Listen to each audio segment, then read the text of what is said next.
The 14th regular session of the 14th Sangguniang Panlungsod is now called to order. Kindly take your seat for the roll call. Honorable Cecilia Rebelos de Asis, City Vice Mayor and Presiding Officer present. Roll call on the members. Honorable Jesse R. Albios present. Honorable Lucilito S. A. Del Rosario absent. Honorable Hilde Rosales present. Honorable Melvin Ramon G. Benafe present. Honorable Hilda Gail Arabunal Gomez present. Honorable Bidapi Castillo absent. Honorable Jose Serranyola present. Honorable Lucebi Perez present. Salvador M. Del Castillo absent. Honorable Antonio B. Beltran present. Honorable Maria Corazon M. Peñaflor, Liga President and ex-officio member present. Honorable Mary Kylie Francis Vitripolca, SK Federation President and ex-officio member absent. The Honorable Silito S. A. Del Rosario is already present, and the Honorable Salvador M. Del Castillo. Thank you. Madam Chair, there is a quorum. Thank you, Mr. De La Torre. Now for the senior citizen.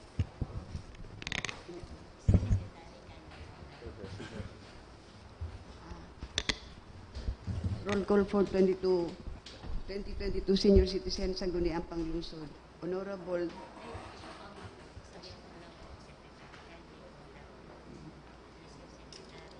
Mr. Secretary, kindly call the roll for senior citizen counter. For the senior citizen, Vice Mayor Nilda Dihita, present. Gilbert Benitez, present. Councilor Ricaport, present. Honorable Emma Panganiban, present. Honorable Tomas Comota, present. Honorable Amelita Nacario, present.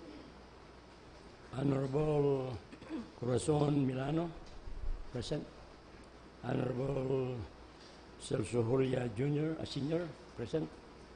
Honorable Evelyn Lazaro, present. Honorable Pedro Acetre, present. Honorable Nelia Ramos, present.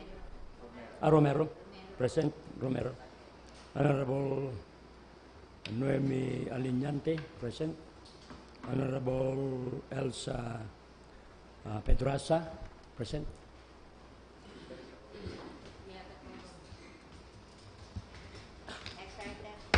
Prayer.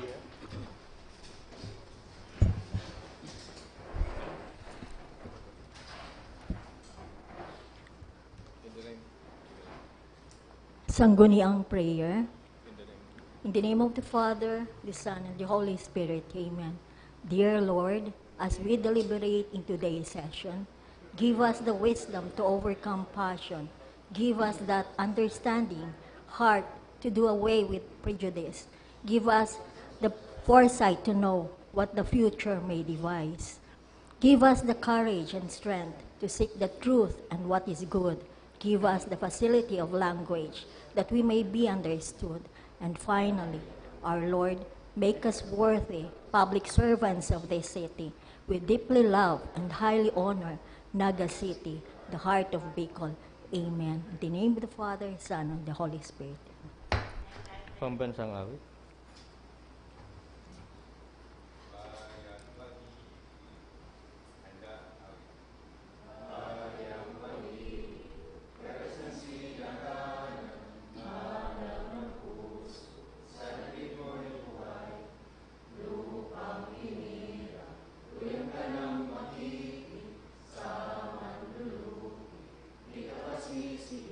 Sa dagat at mundo, sa simoy at sa langit mong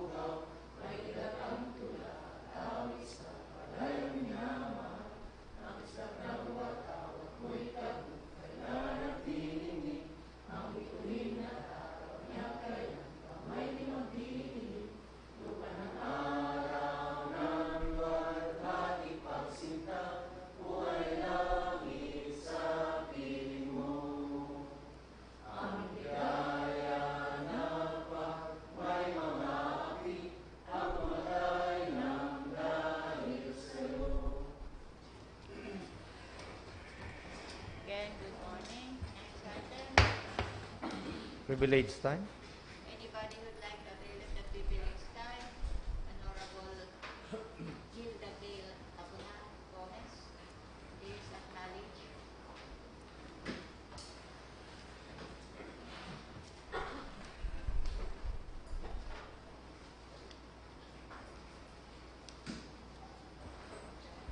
To our presiding officer, Honorable Vice Mayor Cecilia Veluste Asis, her senior citizen counterpart, Senior Citizen Vice Mayor Nilda Dejita, my colleagues, the honorable members of this council, our senior citizen counterparts, to our guests in the gallery, friends from the media, good morning.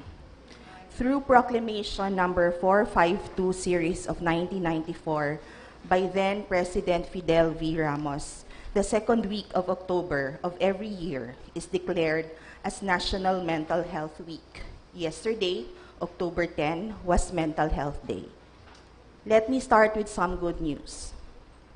Efforts towards responding to mental health problems continue to rise day by day.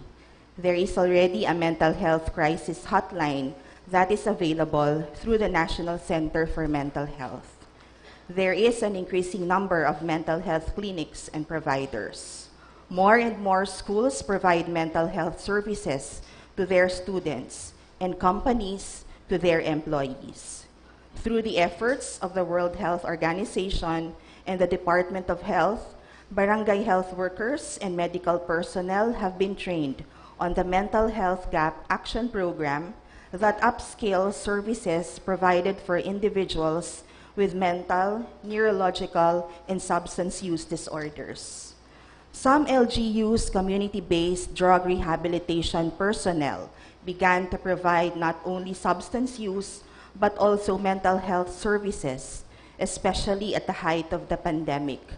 Our very own Naga City Bantay Familia volunteers have been providing basic mental health services, especially to victims of violence and families that are at risk, both in person and online.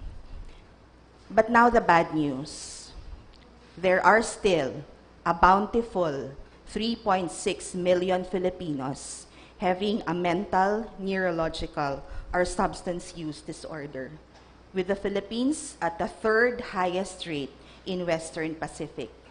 Only 5% of healthcare is directed to mental health. Mental health services can be expensive and are not covered by PhilHealth or other primary care. There are not enough mental health professionals for the population, with only 0.4 psychiatrists and 1 psychologist to every 100,000 Filipinos. More so, mental health professionals are concentrated in urban areas, and there are no mental health facilities in communities. There is no plantilla and budget for mental health workers. A psychologist is hired either on contractual or job order status. And if provided a plantilla position, the salary grade is low.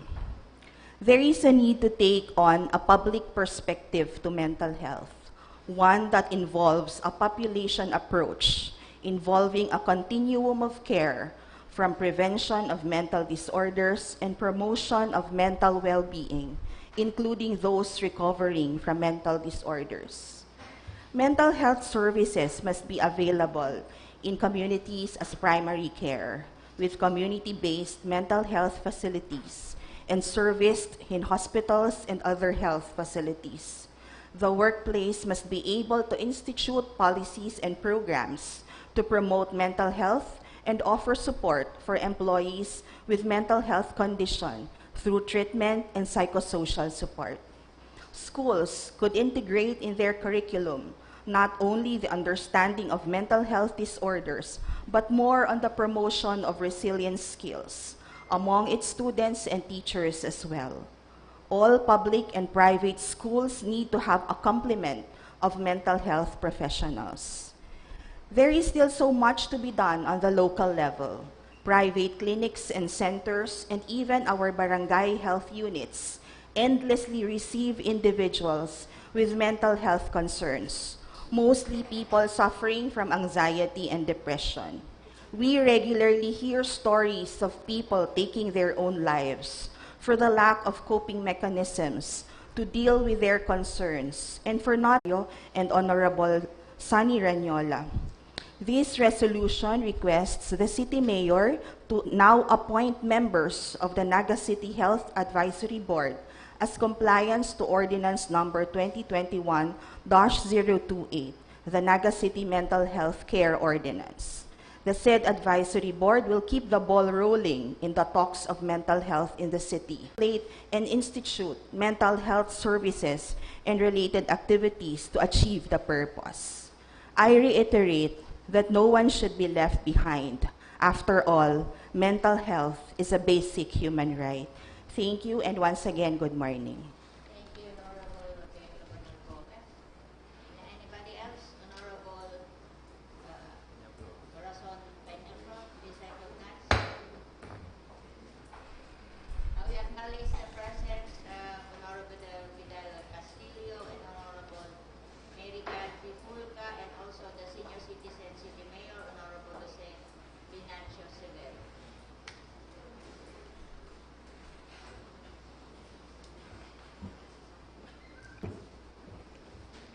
Thank you po, Madam Chair. Sa tuya pong ginagalangan na Presiding Officer, Vice Mayor Nini De Asis, sa pag-iriba sa Sangguniang Panlungsod kang Naga, sa mga senior citizen Sangguniang Panlungsod sa pamamayo po na senior citizen Linda Dehita, sa mga membros kang media, mga kaibahan sa trabaho digdi sa syudad, mga amigo asin amiga, Diyos maray na aldaw po sa tugabos. Ako po noog mangunyan tamay saro kitang kaibahan sa gobyerno lokal kan Naga na nakakaresibi ni honra hali sa pinakapresosong universidad kang sa tuyang nasyon.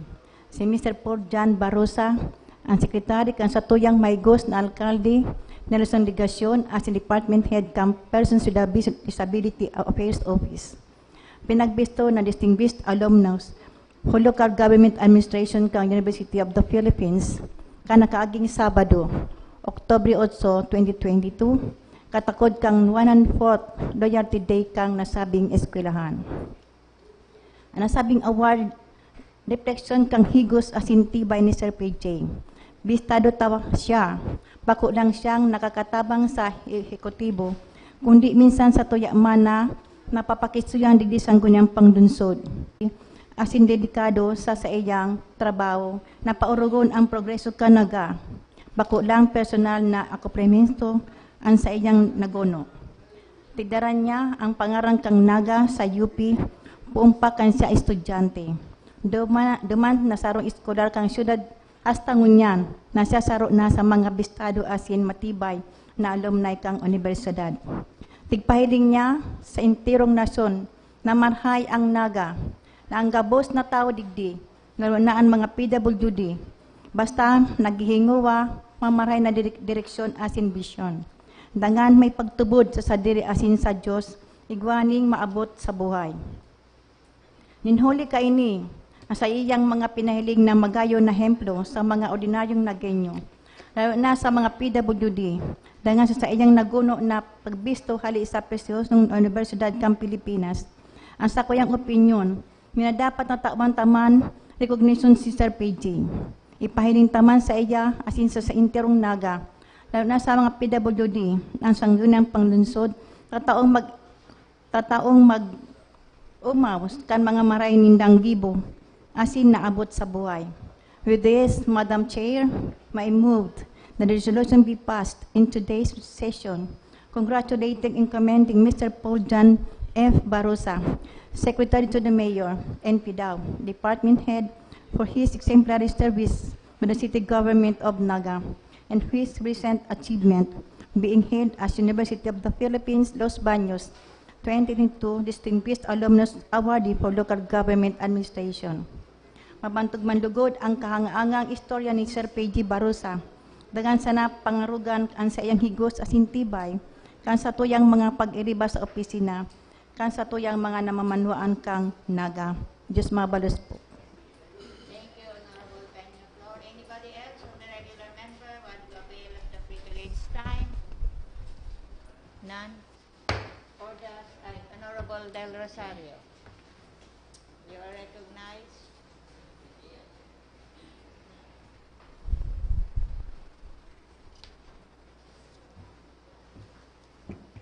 Maray na aga po sa Satoy Gabos, to our senior citizen mayor, the Honorable Severo, Honorable Vice Mayor Nene De Asis, our counterpart, the Honorable Dihita, sa Secretariat, sa media, maray na aga po sa Satoy Gabos.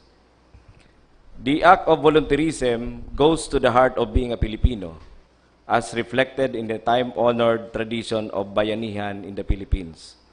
In Naga City, this practice is being mirrored in the culture of participation and collaboration that is very much evident in the local governance processes, with the extensive scope of stakeholdership of different individuals, groups, councils, and organizations in the planning, implementation, and assessment of city programs and projects, together with the local government. For years, this mechanism has been proven effective in fostering a responsive and inclusive governance that best serves the needs of the communities.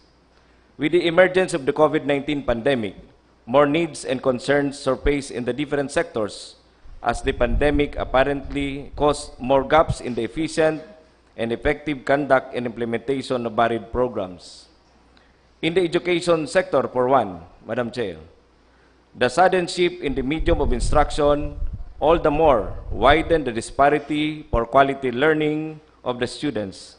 In the recently launched Bayan Ko, Teacher Ko program of the Angat Pinas Incorporated, under their literacy advocacy, 500 grade 1 pupils from 6 public elementary schools in Naga City were identified as non-readers and are being assisted under the aforementioned 3-month literacy and nutrition project. This with the help of volunteer tutors. In the macro level, this scenario forms only a part of the bigger picture. In other sectors, it could be the same, if not even more severe situations are needed to be addressed, in which cases the local government needs the employment of more manpower services to get the job done. In actuality, in Naga City, several of our departments and offices are already employing the service of volunteers in the implementation of the different programs, wherein we have the likes of our community first responders, training in the basic life support, as well as our health and nutrition workers, among others. This all the more shows the premium that we are putting in the capability of our human resource in the city, in ably assisting the local government in carrying out its agenda. This practice is what we would like to be streamlined across government departments and offices, especially that we are seeing satisfactory outputs and services of our different programs and projects. This is to even more encourage the involvement of different individuals, groups, organizations, associations, councils, and even retirees in the respective areas of expertise and interest in local governance for purposes of rendering their services anchored towards civic consciousness. As such, a mechanism that will pull together and facilitate the management of the city's human resource so as to harness and maximize their fullest potential for productive ends must be put in place to serve both for their individual development and for improved service delivery of the city. As provided for, Madam Chair, in the Local Government Code of 1991, the Sangguniang Panlungsod, in our case, has the power to enact ordinances for the promotion of common good and overall welfare. Along this line, I am submitting today, during our regular session, a proposed ordinance institutionalizing a comprehensive Naga City volunteer program, constituting a volunteer council and for other purposes.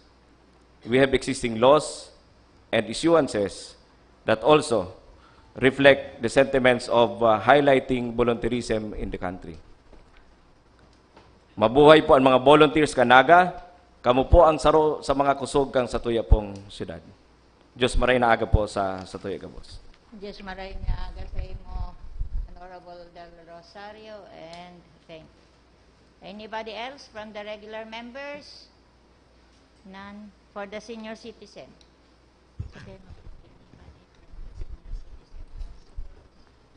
Anybody from the city councilors of the senior citizen would like to avail the privileged time? If none. None. So next item. Reading and approval of the order of business. Honorable Salvador Del Madam Chair, Castillo. I move to dispense with the reading of the order of business and move for the inclusion of the following items. Under special business or order, the subject matter of the privileged speech of the Honorable Hilda Gail Abunal Gomez. Another under SBO. The subject matter also of the privileged speech of the Honorable Maria Corazon Piñaflor. Under unfinished business, the letter from the city budget officer with regard to the payment to referees in the city of Naga.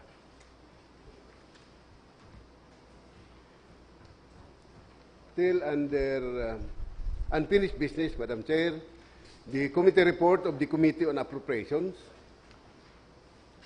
the committee report of the Committee on Agriculture, and the committee report of the Committee on Transport.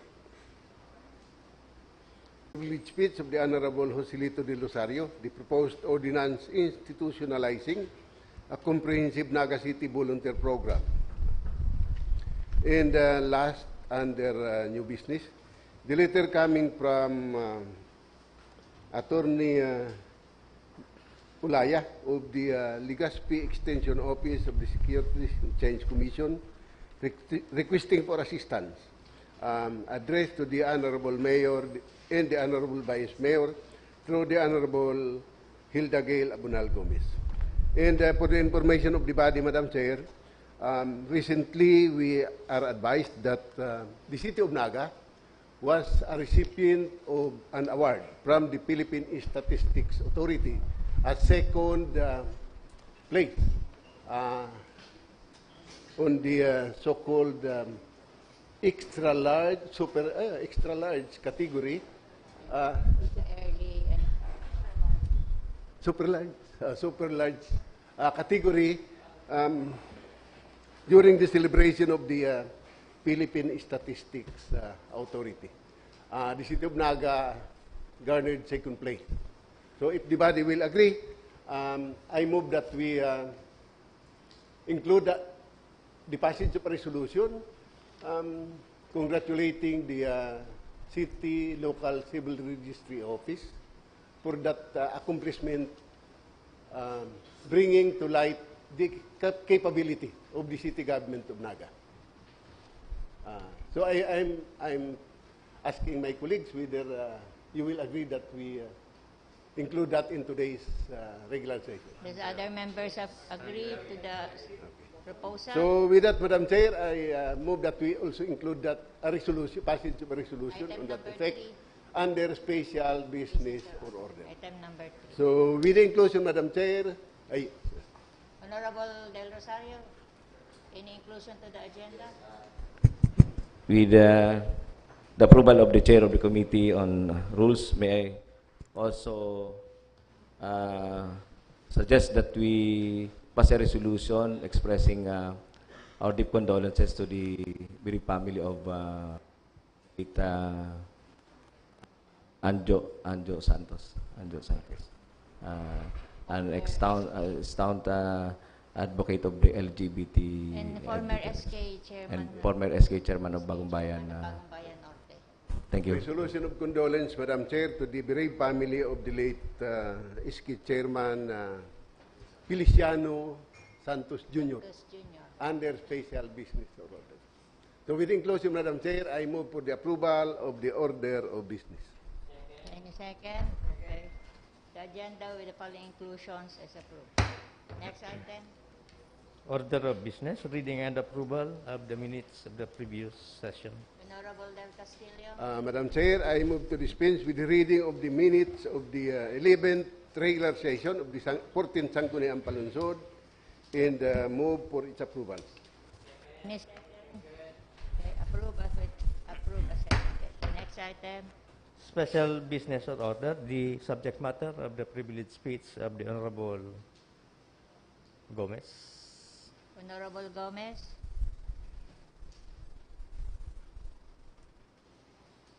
Chair. Madam Chair, this is a resolution in compliance with Ordinance number 2021-028, which has been passed to institutionalize the mental health care services in the city, including the establishment of mechanisms and guidelines for its implementation and appropriating funds thereof. This ordinance also emphasizes that the local government of Naga has the responsibility to implement a mental health care and wellness policy, integrate mental health services, and capacitate individuals, among others.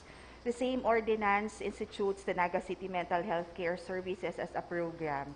Therefore, a governing board called the Naga City Mental Health Advisory Board is to be created to design such program and implement the specific services and activities.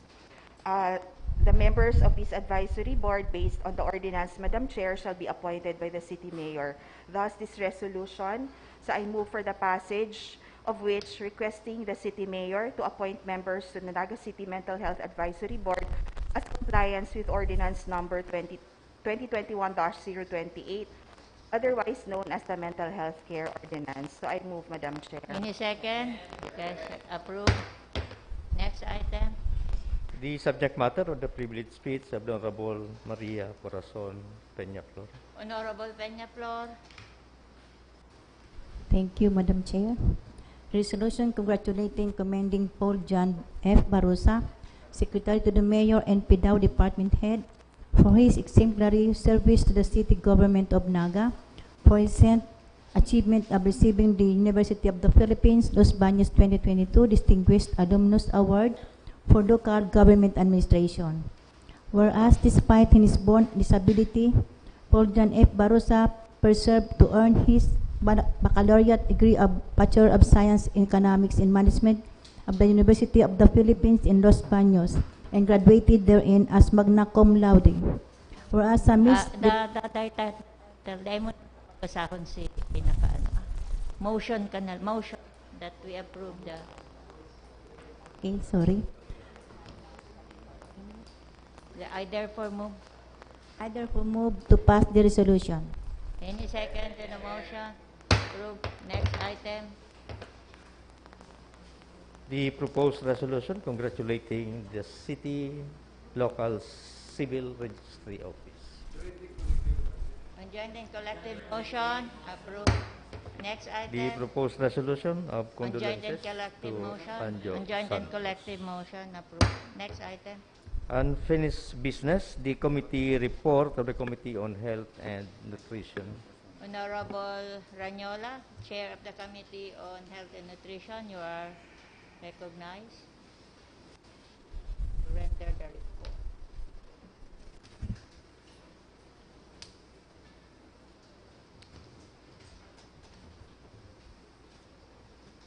Request for the acknowledgement of this report. Your report is acknowledged.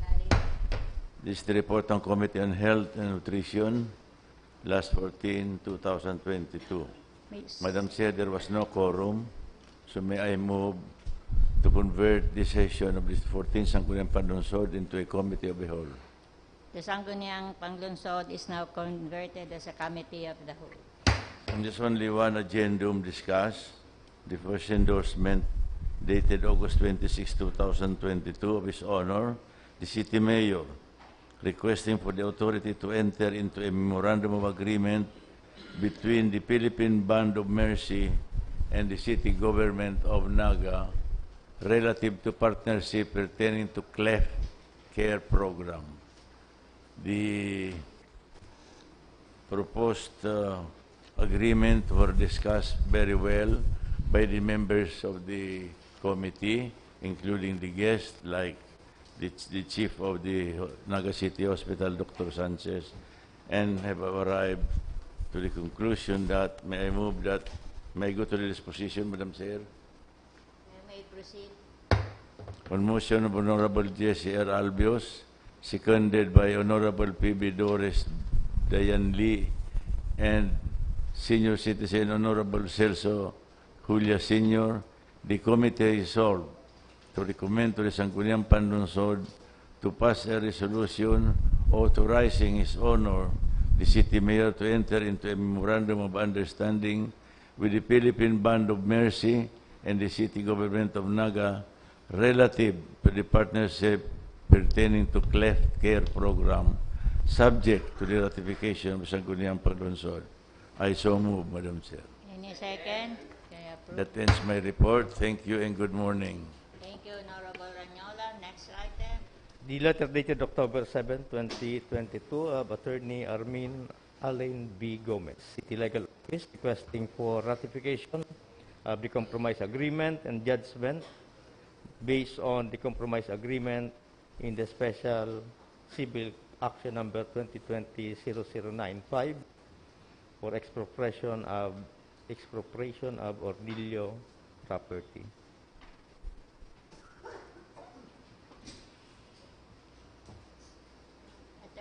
Honorable Del Castillo. I have just some observation on this compromise agreement because why is it that we will be withholding an amount corresponding to the capital gains tax? For me, we should lift this matter to the seller because at any rate, under the law, it's the obligation of the seller. Sindala lang ko taan magbayad sa BIR tan si capital gains tax. Ano ta? Babawason ta, kita pa si masibot na magbayad. Ang city government pa masibot na magbayad. It's the obligation of the seller under the National Internal Revenue Code. So, iyan lang ang gusto ko maintindihan, Madam Chair. Sa bayad ta, i-withhold ta si 4.3 million. Tapos kita mabayad. Kung bayad ka na lang baga sa inda, ibayad na nindang diretso sa BIR, mas maray. Para sa kuya, mas maray. So, iyan ang gusto ko maintindihan. Kung tano ta nagtugot pa kita, nakita pa ang mag-assumir kayan. Thank you, Madam Chair. Thank you, Honorable Del Rosario. I remember, Madam Chair, Attorney Armin discussing this item yesterday during our committee hearing. I think it's better that we invite him today, Attorney Gomez, in today's session to shed light on this matter. Defer this temporarily and invite the Attorney Gomez to shed light on this matter. So defer temporarily. Next item. The letter dated October 6, 2022 of the Honorable City Mayor returning resolution number 2022-798 and ordinance number 2022-078 without his concurrence, approval, and providing reasons therefore. Honorable Del Castillo. First, resolution number 2022-798 and also the subject matter of ordinance 2022-078. So that we will. The first was authored by Honorable Okay. Albios, and the second was authored by the Honorable Nicolta. Okay. Thank you, Madam Chair. Thank you. Okay, Honorable Albios. The first resolution, Madam Chair, is sponsored by the members of the Committee on Housing and Settlement, and with that comment coming from the city mayor. We are submitting at a later date an amendment to the proposed resolution on the creation of the technical working group. Thank you, Madam Chair. So we return back to matter. So we return this back to the proponent, the author of the ordinance and resolution. Is that the same with you, Honorable Trifulca? Yes. So return back to the proponent of the said ordinance and resolution. Next item. The letter dated September 28, 2022 of the Honorable City Mayor returning resolution number 2022-783 approving the application of Maryville Realty Development Corporation for alteration of plans located in Barangay San Felipe without his concurrence and providing reasons therefor. Land use, Madam Chair. So return back to the Committee on Land Use. The email of Ms. Bernadette Gumba addressed to the CPDO, copy for Mr. Sangguniang, highlighting that issues against I the think that is application related for to item number 4. So refer this to the Committee on Land Use. the proposed ordinance of the Honorable Lucebi Perez naming certain unnamed streets in zones 1, 2, 3, and 4 in Barangay Cararayan. Honorable Perez, you are recognized.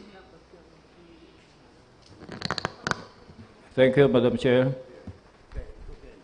As suggested by this honorable body during our last session, I was advised to draft an ordinance in support of the resolution submitted to us by the Barangay Council of Barangay Cararayan in connection with the naming of certain unnamed streets in that barangay.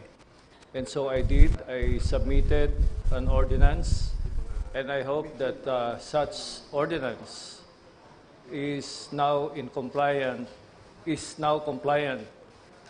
in form and substance with what this honorable body has suggested. And so, barring any other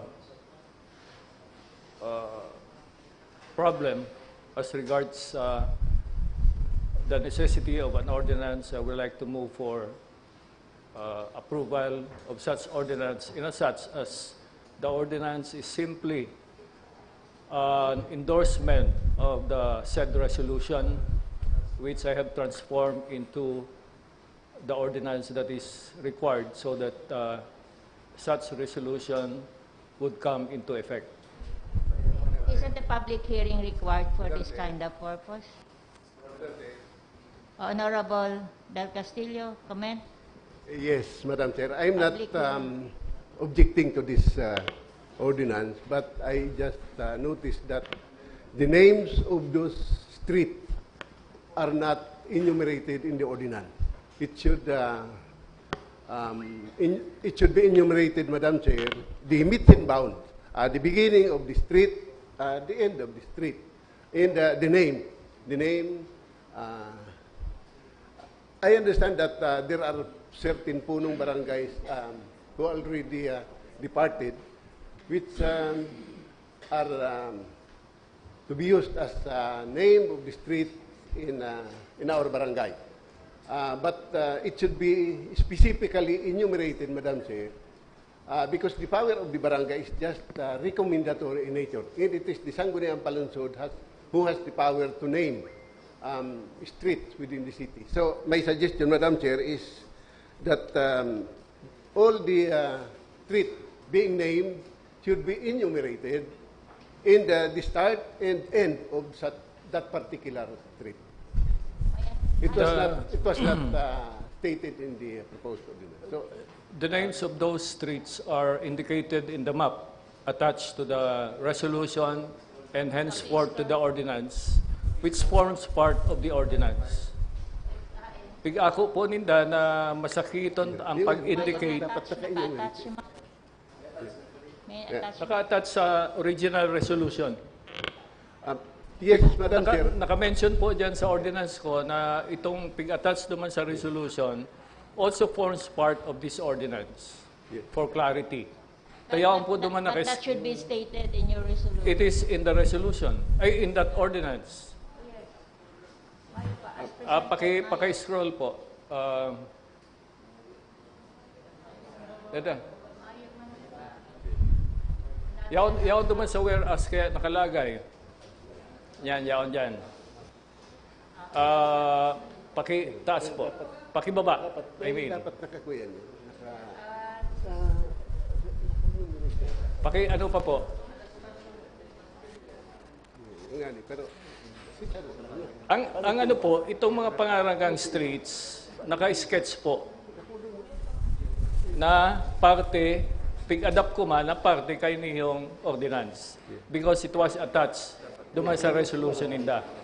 Ang totoo po, sinasakitan sinda mag-indicate in a textual manner ta mga mayop ngani pong pangaran si mga street.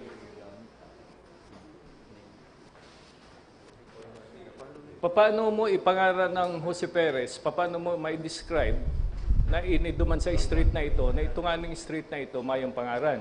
Dahil naka-identify. So to make it clear, nag-attach po ng sketch of the actual naming of those streets. The portion starting from the residence at Mrs. Marcela as point A. Iyo po, yan si Saro lang yan. Big-identify ninda. But the other one, mayo. Yan po kaya, naka-identify yan duman sa resolution kang homeowners. Whereas, duman po sa resolution kang barangay council, ang linag lang po ninda, mapa. Kompleto po si mapa na may mga pangaran. Ako man, sa totoo lang, masakit kong i-describe kung saan ang pangaran ni Del Castillo duman sa mapa because ano ang basis ko na mayroong aning pangaran itong street na ito. Unless na igwap kitang topographic sketch of the entire site. Pakitaas daw, Tid.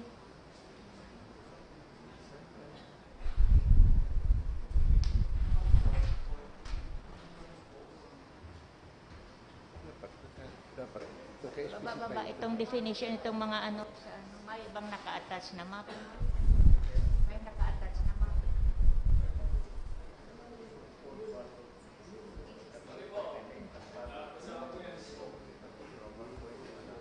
Igwa man nakakaan, duman sa inot, pakitaas.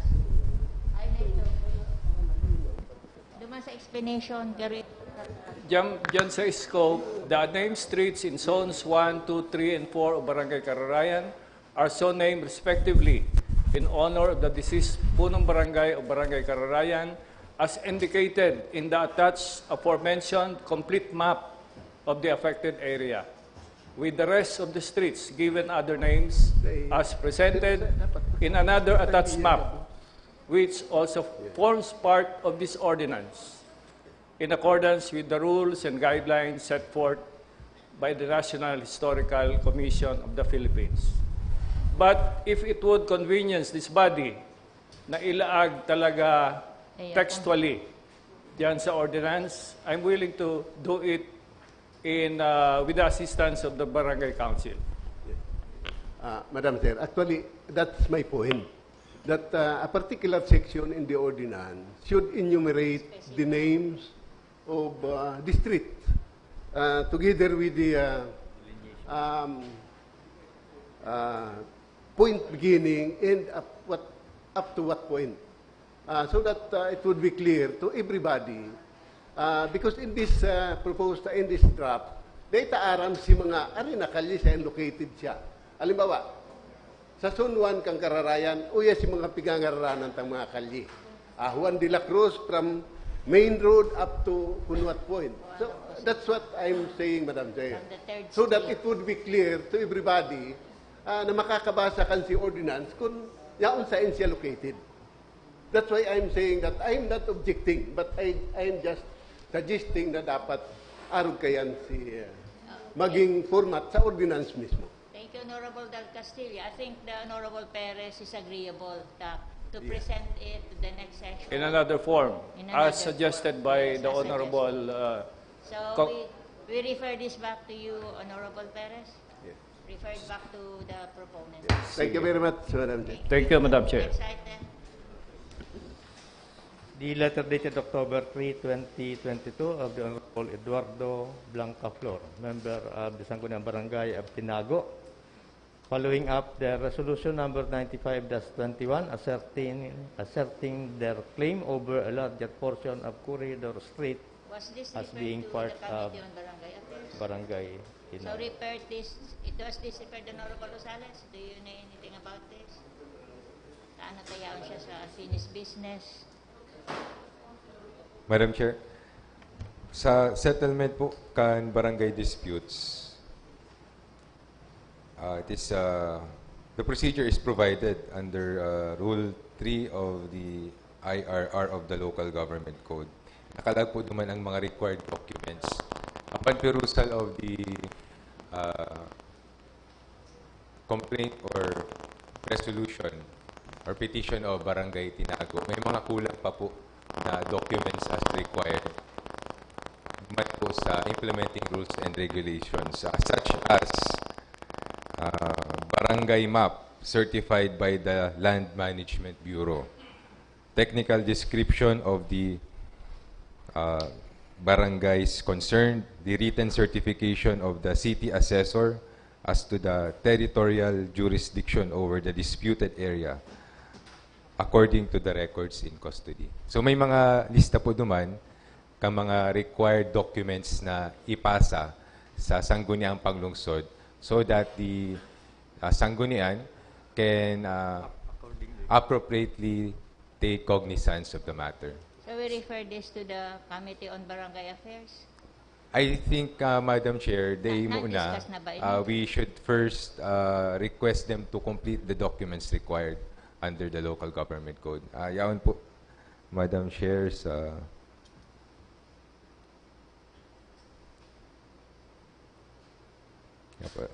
Rule 3, Article 17. Yaon po, the petition, which shall be in a form of resolution, shall be accompanied by. So may mga lista na po duman, as I have mentioned. So may I request the Secretariat to Right. inform the Barangay Council of the matters raised. Thank you, Honorable Rosales. The Secretary is so instructed. Next item. The letter dated October 4, 2022 of Mr. Francisco Mendoza, Acting City Agriculturist, requesting for authority for the City Mayor to enter into a MOA with the Philippine Center for Post-Harvest Development and Mechanization for the transfer to the Naga City Government of 1 unit multi-stage rice mill and 1 unit the circulating dryer to be installed at the Naga City Nursery. The Chair of the Committee on Agriculture, Honorable Melvin Benafe.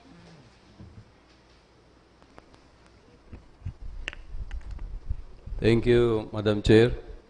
This is regarding the transfer of the 1 unit multi-stage rice mill and 1 unit circulating dryer to be installed at the Naga City Nursery in Barangay Carolina, Naga City. And this is covered by the implementation of the project entitled Rice Competitiveness Enhancement Fund, the mechanization component. And there is a MOA needed to be signed between the PhilMec or the Philippine Center for Post-Harvest Development and Mechanization and the City Government of Naga, represented by the Honorable Nelson Ligacion. And in view of the benefits to the city government and its constituents, I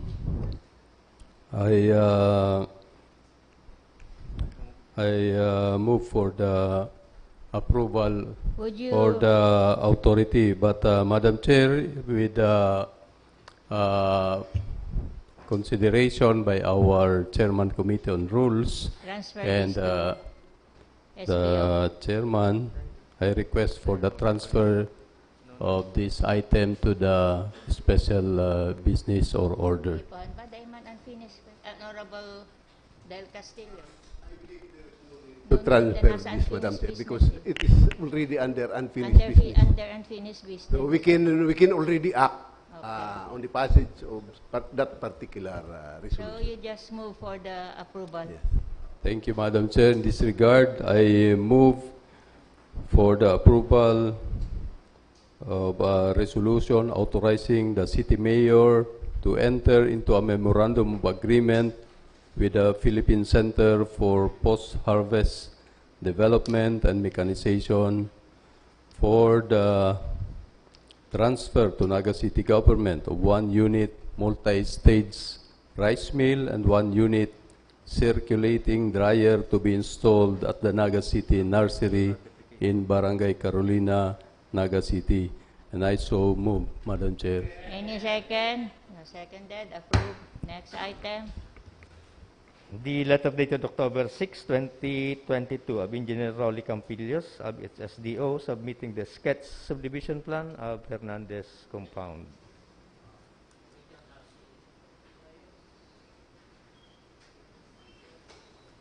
For expropriation, ini.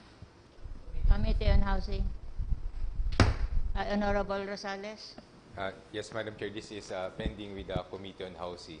Kaya lang, Madam Chair, may saro pa po kitang tigahagad na request sa City Legal Officer pertaining to the status of an alleged expropriation complaint filed at the time of then Mayor Jess Robredo. Yun na lang po ito, Madam Chair, ang tigahalat so that the committee perhaps could take a recommendation to the plenary dahil very urgent na po iniyo on the part of the Homeowners Association that the city government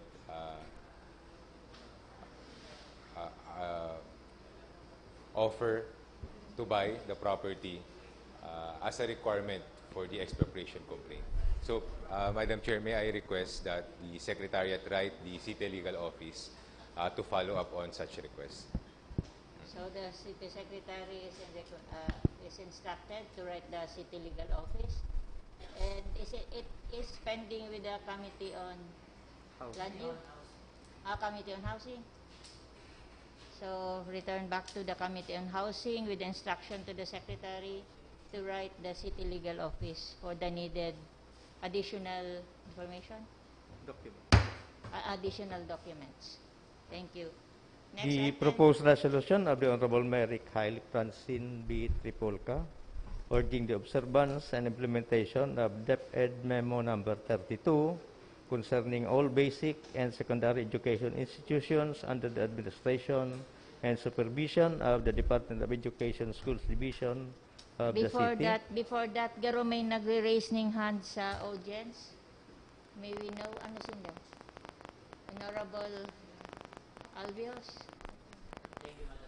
May nag-raise kaya sa likod po. We also give them the... There are residents from the Fernandez compound in Barangay Santa Cruz with Engineer Ting Gonzalez and Barangay Kagawad, Jim Bim de los Martires. With the indulgence of the members of the Committee on Housing and Settlement, may I move that this matter, this urgent matter pertaining to the letter of Engineer Campillos and the letter request to the City Legal Office be included in the committee hearing scheduled on tomorrow at 1 p.m. due to the urgency of the matter, Madam Chair. So I am informing the members of the Committee on Housing that this matter be included in the committee hearing scheduled tomorrow at 1 p.m. Thank you, Honorable Albios. So, informaran mo po kamo, tamay nagtindog ka sa bago. May committee hearing po sa aga ang Committee on Housing. Duman na po kamo mag-attend para po sa mga concern nindo. Okay. Thank you po. Thank you. Nahiling ko kaya siya nag-raise ningan. Okay, next item. The proposed resolution of Honorable Mary Haile Francine B. Tripolca urging the observance and implementation of DepEd Memo Number 32 concerning all basic and secondary education institutions under the administration and supervision of the Department of Education Schools Division of the city in consonance with Anti-SOGI Discrimination Ordinance. Honorable Tripolca. Thank you, Madam Chair. This is the same resolution presented last 12th regular session. The title has already been revised and the tenor adjusted. The title now reads, "A resolution urging the observance and implementation of the DepEd Memorandum Number 32 Series of 2017 concerning all basic and secondary education institutions under the administration and supervision of the Department of Education, Schools Division of Naga City in consonance with the Anti-SOGI Discrimination Ordinance of Naga City." I therefore move to pass this resolution. Honorable Del Castillo, before the second. As I mentioned during the previous deliberation on the matter, we might as well just implement our existing ordinance. There's already a DepEd memorandum circular, and I believe all school officials under the Department of Education will follow that memo circular, because otherwise they might be subjected to administrative sanction by the Department of Education.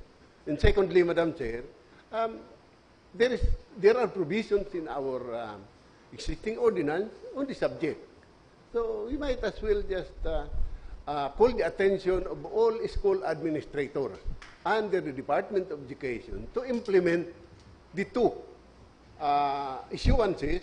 First, the DepEd circular, and second, implementation of the city ordinance to address this particular concern. So that's my position on the matter, Madam Chair. Thank you very much.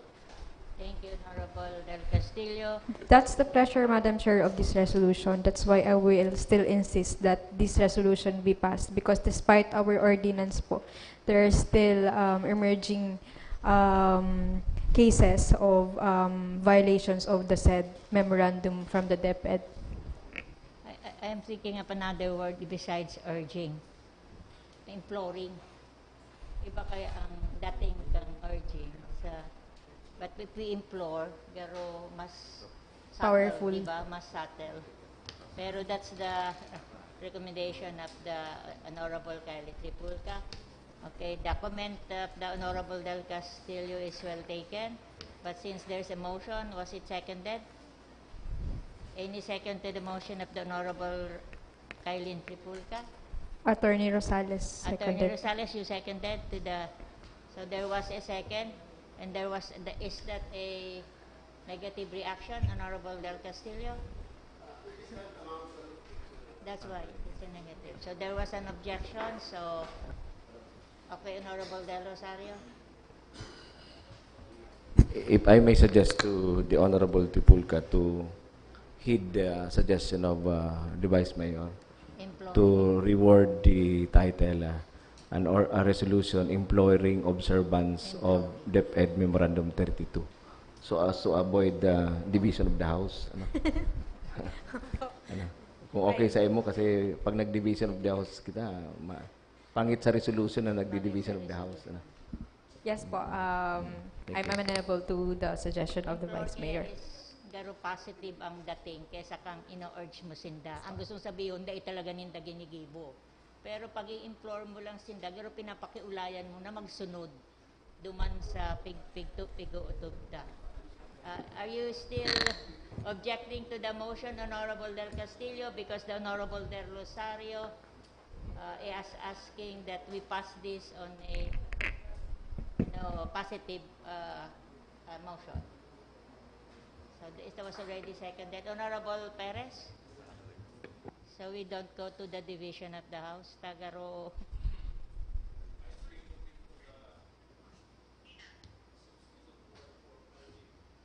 Kaya nga pigano ko is imploring.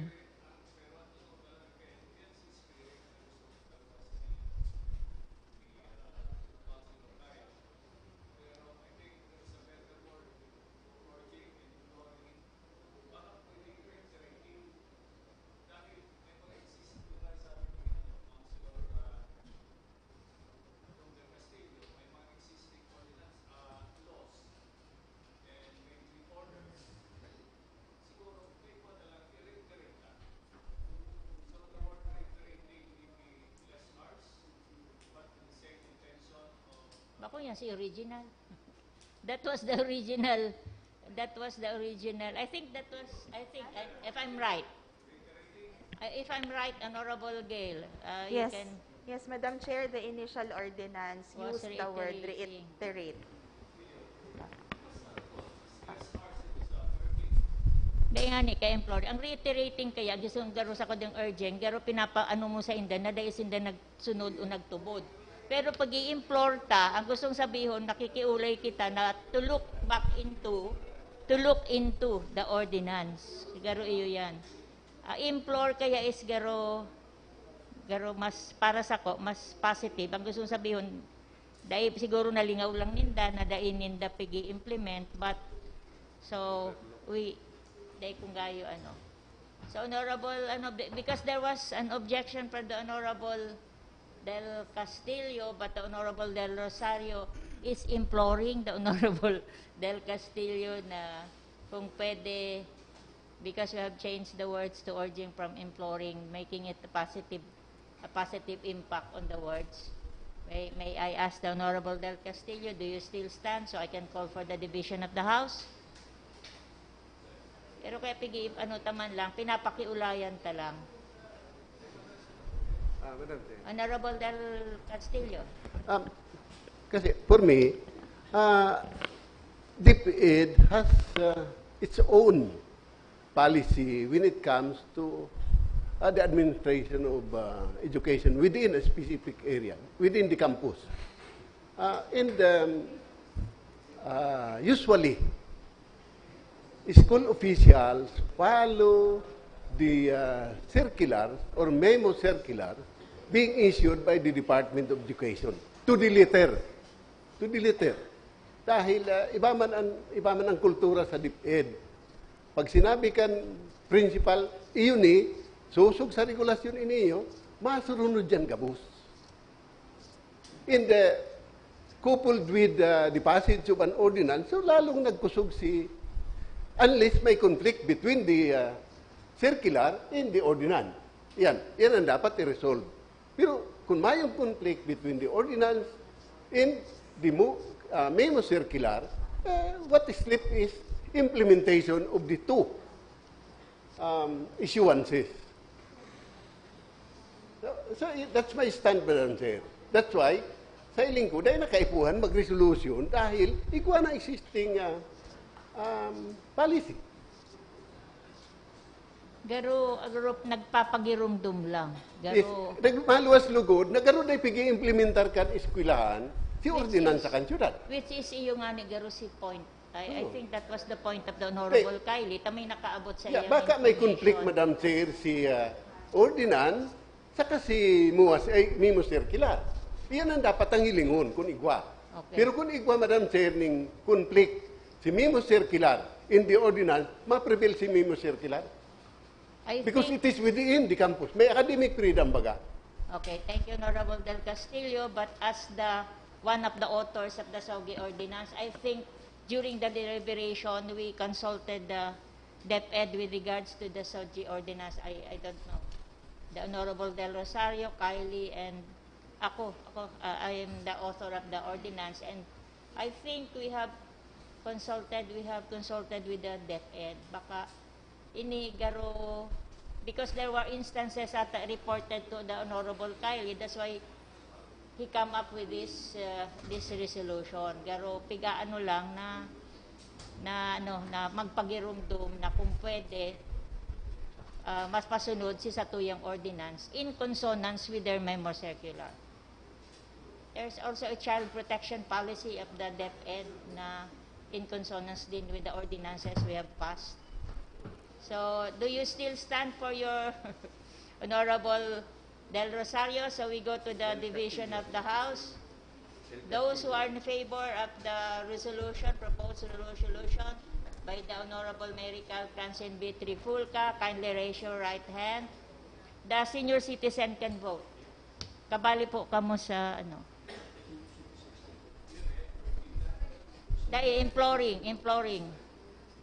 imploring na. Anyway, kindly raise your right hand. The senior citizen can also vote. 1, 2, 3, 4, 5, 6, 7, 8, 9, 10, 11, 12. Those who are against? 1, 2, 3, 4. Ganon naman.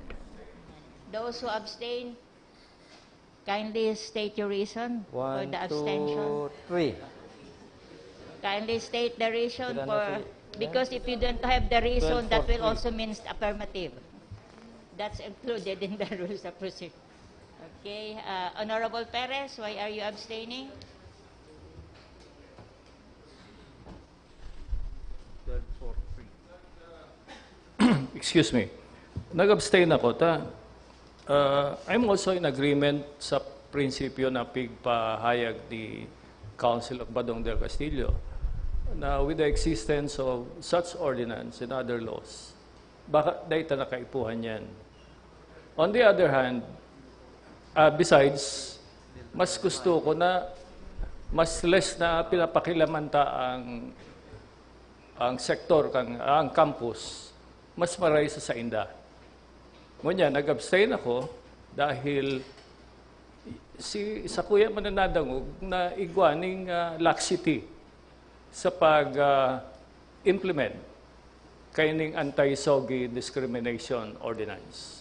Kaya sabi ko, I'm in the middle ground na baka pwede baka daiman harmless, ay daiman harmful na pagirumdumunta si satuyang mga education personnel about this existing ordinance.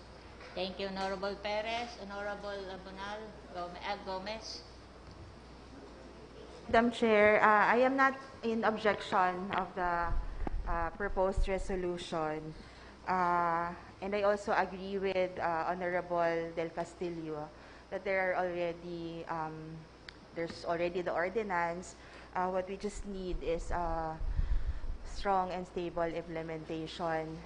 I am still for my suggestion last time to have conversations with the DepEd officials to check with them kung ano po ang problema sa pag-implement, nga rin maintindihan ta.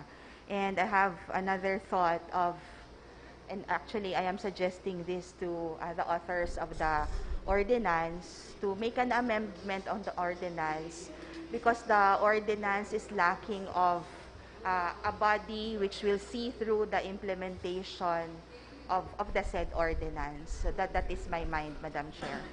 Okay, thank you, Honorable Gomez. Sisay pa ang nag-abstain? Sisay? Dua lang? Councilor Vidal Castillo. Honorable Castillo, may I know the reason why you are abstaining? I'm not objecting, Madam Chair. Igawa lang akong sa diring perception dyan dahil may pa man yung mga grupo na nagreklamo na daipig aksyonan kan DepEd. Ang ano po kaya, ang reklamo, pinapadara pa yun sa regional. Iyan ang final decision. Dahil grupo na po mga reklamo nakaabot sa kuya na pag-abot dyan, dahil may yan, ang di sa tuya, sa city, dahil man nag-action dyan. Ang ginigibo lang, digriyo, nire-resapo lang ang mga principal. Pero pag may mga reklamo na pag-action ng kang division, siguro naman kita ma-aprobalan tayo na-remind ta sinda na igwang memo circular. Kaya lang mapamangkit ang mapamangkit lang na-receive digling na dahil inaksyon ng kang division, kang DepEd. Kaya Madam Chair, nag-abstain lang ako. Taday man ako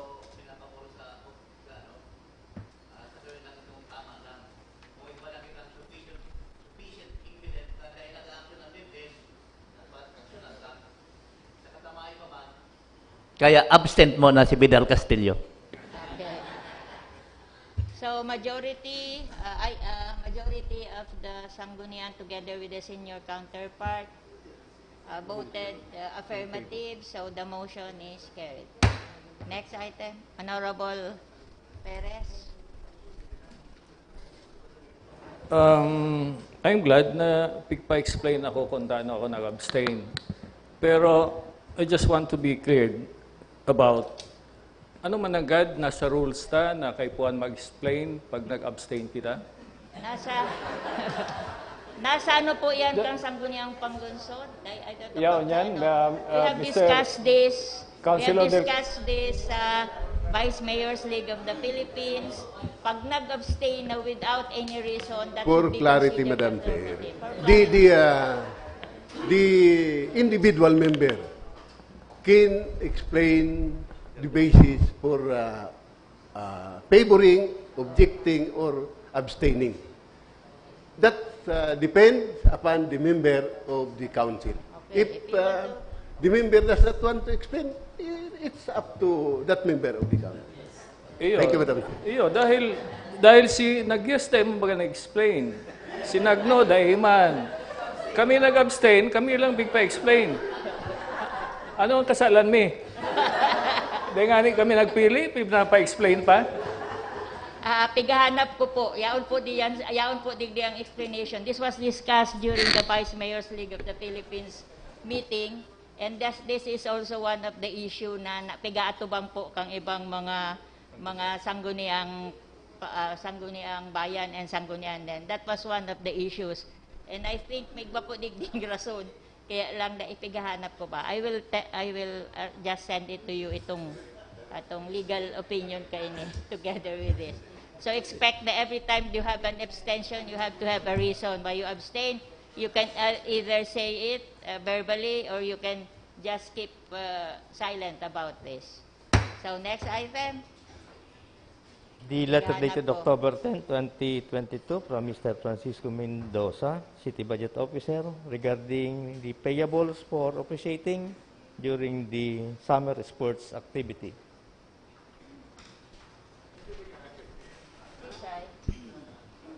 Final report. Madam Chair, this is part of the report of the Committee on Appropriation. Committee on Appropriation. Approve. So, Committee on Appropriation? Next item. The report of the Committee on Appropriations. Committee on Appropriation, the Honorable Jesse Albios, Chair, will render the report. Una ko ikaw. Good morning, Madam Chair. May I request for the acknowledgement of the report of the Committee on Appropriations? Your report is acknowledged. The committee hearing was held yesterday with all the members of the committee and including the senior citizen counterparts present. There were 9 items tackled. The first item was letter dated 29 September 2022, which honored the City Mayor requesting for the passage of a resolution providing for the grant of 1 million pesos financial assistance to the Metro Naga Chamber of Commerce in Industry for the conduct of the Bicol Business Month activities. May I proceed to the disposition, Madam Chair? You may proceed. The first disposition is on joint and collective motion. The committee resolved to recommend to the Sangguniang Panlungsod the passage of a resolution approving the grant of 1 million pesos financial assistance to the Metro Naga Chamber of Commerce and Industry for the conduct of the Bicol Business Month activities. So I move, Madam Chair. Any second? This is on joint and collective motion. On joint and collective motion. Approved. The second item is on motion of Honorable Hill G. Rosales, duly seconded by Punong Barangay Doris Dayan Lee. The committee resolved to recommend to the Sangguniang Panlungsod the passage of a resolution authorizing His Honor, the City Mayor, to enter into a memorandum of agreement with the Metro Naga Chamber of Commerce and Industry for the conduct of the Bicol Business Month activities subject to the ratification of the Sangguniang Panlungsod. I so move, Madam Chair. Any second? Second item is a letter dated 29 September 2022 of Mr. Elmer S. Baldemoro, City Administrator, requesting for the creation of training expenses, donation, and other MOOE accounts under the maintenance and other operating expenses in the current budget of the Office of the City Administrator, and reverting to that account the amount of 174,000 pesos from subsidy to NGAS account of the same office. May I proceed to the disposition, Madam Chair? You may proceed. On motion of Honorable Joselito Del Rosario, duly seconded by Punong Barangay Doris Dayan Lee, Honorable Hil G. Rosales, and Honorable Gilda Hikil Abonal Gomez, the committee resolved to recommend to the Sangguniang Panlungsod the passage of an ordinance creating a training expenses, donation, and other MOOE accounts under the maintenance and other operating expenses in the current budget of the Office of the City Administrator, and reverting to that account the amount of 174,000 pesos from some subsidy to NGAS account of the same office, subject to the submission of the certification as to the availability of funds from the City Budget Office and the City Treasurer's Office. So I move, Madam Chair. Any second? Okay, approve. Further, Mr. Mendoza stated that the city was in a financial crisis situation and the city should prioritize expenses. The Honorable Del Rosario requested the City Budget Officer to provide the Sangguniang Panlungsod with the projected expenses until year-end on the power bill and gas, fuel, and lubricants. The City Budget Officer, Mr. Mendoza, promised the committee that he will provide the requested data before the next regular session on October 18, 2022. Third item, Madam Chair, is the letter dated 22 September 2022, the City Mayor, requesting for authority to charge against the current appropriation of the Naga City Council for the Welfare and Protection of Children or Children's Affairs Office the amount of 100,000 pesos unpaid obligation in 2021. This is regarding the activity of the Department of Education on the Nutrition Month celebration in July 2021, Madam Chair. But considering that the submitted documents of the project proposal does not have the signature of the City Mayor, the disposition of the committee is, may I proceed to the disposition, Madam Chair? You may proceed. On motion of Honorable Hil G. Rosales, duly seconded by Honorable Gilda Gail Abonal Gomez, Honorable Del Rosario, and Punong Barangay Doris Dayan Lee, the committee resolved to defer consideration of the matter and wait for the submission of the signed approval of the City Mayor granting financial assistance for the July 2021 Nutrition Month activities of DepEd Naga. So I move, Madam Chair. Any second to the motion? Okay, approve. Item number 4 is a letter dated September 28, 2022 of Mr. Francisco M. Mendoza, City Budget Officer, requesting for the passage of an ordinance authorizing the charging against the current appropriation for other supplies and materials expenses of the Housing and Settlements Development Office the amount of 87,352 pesos, representing the cost of network accessories and supplies which were installed the previous year, but the payment was not timely completed. May I proceed to this disposition, Madam Chair? You may proceed. On motion of Honorable Joselito S.A. Del Rosario, duly seconded by Mr. L. Marti Santo Domingo and Honorable Hil G. Rosales, the committee resolved to recommend to the Sangguniang Panlungsod the passage of an ordinance authorizing the charging against the current appropriation the amount of 87,352 pesos, representing the cost of network accessories and supplies under the other supplies and materials expenses of the Housing and Settlements Development Office. So I move, Madam Chair. Any second? Okay, comment from the Honorable Del Castillo. Since the request is just for an authority to charge against the current appropriation, usually we did not need to pass an ordinance, just a resolution authorizing the charging against the current appropriation. Just an observation, Madam Chair. Thank you. Honorable Arias. Yes, Madam Chair. The request of the City Budget Officer was for passage of an ordinance with a manifestation by the Honorable Del Castillo.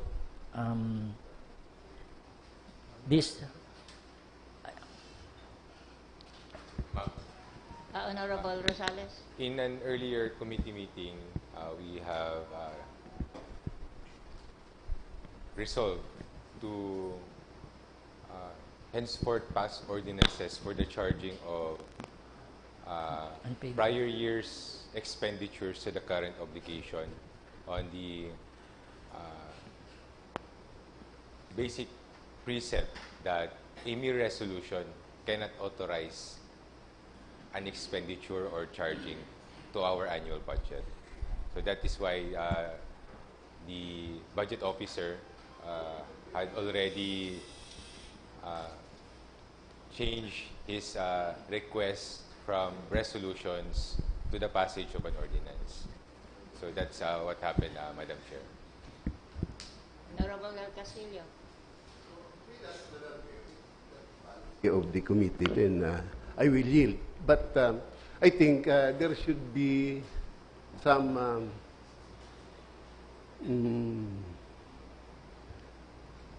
portion that we are that ordinance is amending our annual budget to that effect. Because the annual budget is passed through an ordinance. Under the annual budget, we are appropriating a specific amount of money for a specific account in the budget. So if we will be passing that ordinance, we will be amending that particular portion of our annual budget so that we can authorize the increase in an amount or creating an additional account in the budget of a particular office. I have no quarrel with that, Madam Chair, but that's only my observation. Thank you, Madam Chair. Thank you, Honorable Del Castillo. Noted, Madam Chair. Taken. So with the explanation mentioned by the Honorable Rosales, this representation stands with the request of the City Budget Officer for the passage of an ordinance in the amount of 87,352 pesos, representing the cost of network accessories and supplies under the other supplies and materials expenses of the Housing and Settlements Development Office. So I move, Madam Chair. Any second? Approved. Next item. Item number 5 is the letter dated August 22, 2022 of Mr. Delphine Aguilar, ESO Acting Head, requesting for reversion amounting to 677,158.72 pesos from other structures and sports equipment accounts of his office and appropriating the same to maintenance and other operating expenses of the same office to cover certain obligations relative to the conduct of the summer sports activities. So, relative to this, Madam Chair, there was an item calendared earlier that the City Budget Officer submitted the receipts for the previous releases for the officiating teams. And also there was a request from the City Mayor dated October 10, requesting for an additional allocation of 137,741.28. That's why the total amount that the committee approved was 814,900 pesos, Madam Chair. So may I proceed to the disposition, Madam Chair? You may proceed. On motion of Honorable Joselito S.A. Del Rosario, duly seconded by Honorable Gil J. Rosales and Honorable Melvin Ramon G. Benafe, the committee resolved to recommend to the Sangguniang Panlungsod the passage of an ordinance reverting the amount of 814,900 pesos from other structure and sports equipment accounts of the Education, Sports, and Scholarships Office and appropriating the same to maintenance and other operating expenses of the same office to cover certain obligations relative to the conduct of the summer sports activities, subject to the submission of the detailed breakdown of the expenses per game and the certification as to the availability of funds duly signed by the City Budget Officer and the City Treasurer. Said documents were complied, Madam Chair. So I move. Second. Approved.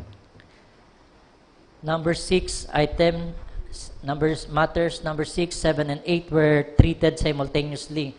Number 6 is first endorsement dated September 30, 2022 of His Honor, the City Mayor, forwarding the request of Mr. Emmanuel Albert C. Gregorio for financial assistance in relation to the participation of his daughter, Akisha Dane A. Gregorio, in STEAM Ahead 2022 in Singapore on December 3, 6, 2022 for consideration.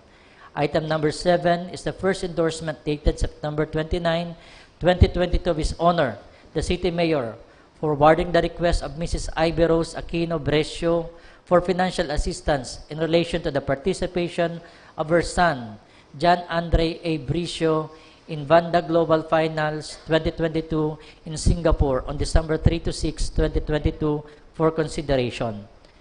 Also, item number 8 is the letter dated September 13, 2022 of Mr. Emmanuel M. Tejada, Delegate to the Rome, WFF Rome, Italy, requesting for financial assistance to represent the Philippines in the World Food Forum from October 17 to 21, 2022 in Rome, Italy. Before that, with regards to Brescio, I think we forgot to also to commend him, si mga kasabay. Was it already included in your Honorable Gail?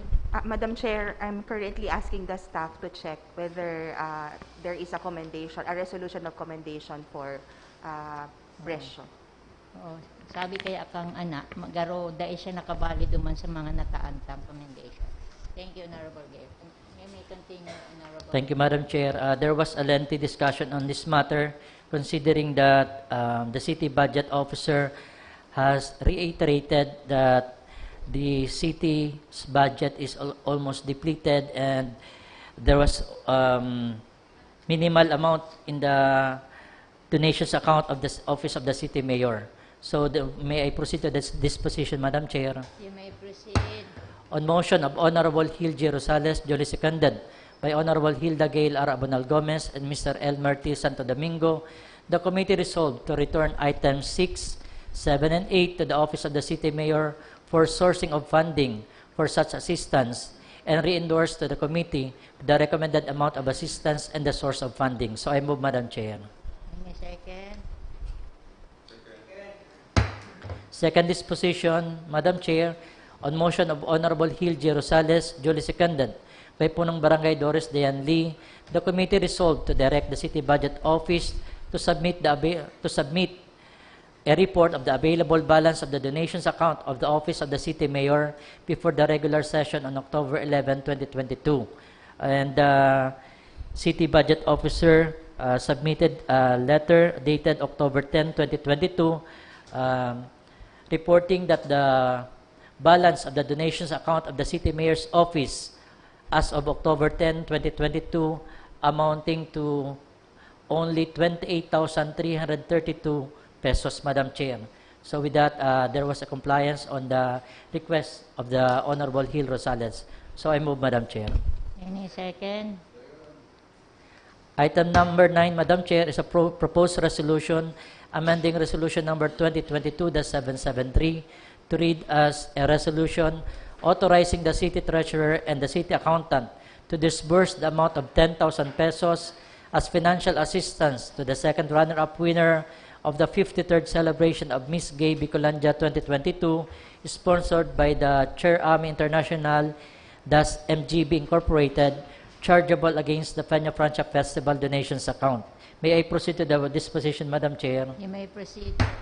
On motion of Honorable Hildy Rosales, duly seconded by Mr. Elmer Santo Domingo and Punong Barangay Doris Dayan Lee, the committee resolved to recommend to the Sangguniang Panlungsod the passage of a resolution amending resolution number 2022-773 to read as a resolution authorizing the city treasurer and the city accountant to disburse the amount of 10,000 pesos as financial assistance to the second runner-up winner of the 53rd celebration of Miss Gay Bicolandia 2022, sponsored by the Chair Army International, thus MGB Incorporated, chargeable against the Peña Francia Festival donations account. So I move, Madam Chair. Any second? Second. That ends my report, Madam Chair. Thank you. Thank you, Honorable Albios. Honorable Del Rosario.